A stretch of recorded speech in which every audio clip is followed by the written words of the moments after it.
লেখক, গবেষক ও প্রবীণ রাজনীতিক বদরুদ্দীন ওমরের ইন্তেকালে শোক প্রকাশ করেছেন বাংলাদেশ জামায়াতে ইসলামীর সেক্রেটারি জেনারেল সাবেক এমপি অধ্যাপক মিয়া গোলাম পরোয়ার। রোববার গণমাধ্যমে পাঠানো এক শোকবাণীতে তিনি বলেন, লেখক, গবেষক, প্রবীণ রাজনীতিক ও জাতীয় মুক্তি কাউন্সিলের সভাপতি বদরুদ্দীন ওমর 1931 সালের 20 ডিসেম্বর ভারতের বর্ধমান জেলায় জন্মগ্রহণ করেন। তার বাবা আবুল হাশিম ছিলেন উপমহাদেশের একজন প্রভাবশালী মুসলিম জাতীয়তাবাদী নেতা। বদরুদ্দীন ওমর একজন খ্যাতিমান লেখক, গবেষক ও বামপন্থী রাজনৈতিক ব্যক্তিত্ব।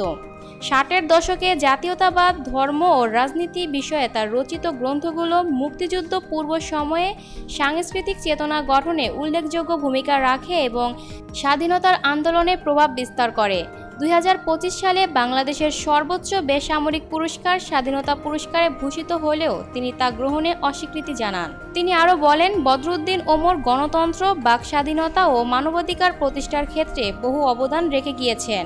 আমি তার ইন্তেকালে শোক প্রকাশ করছি ও তার রুহের মাগফিরাত কামনা করছি। একই সঙ্গে তার শোকাহত পরিবার, পরিজন, আত্মীয় স্বজন, শুভাকাঙ্ক্ষী ও সহকর্মীদের প্রতি গভীর সমবেদনা জ্ঞাপন করছি। Lucky Akter, people voice television, Dhaka.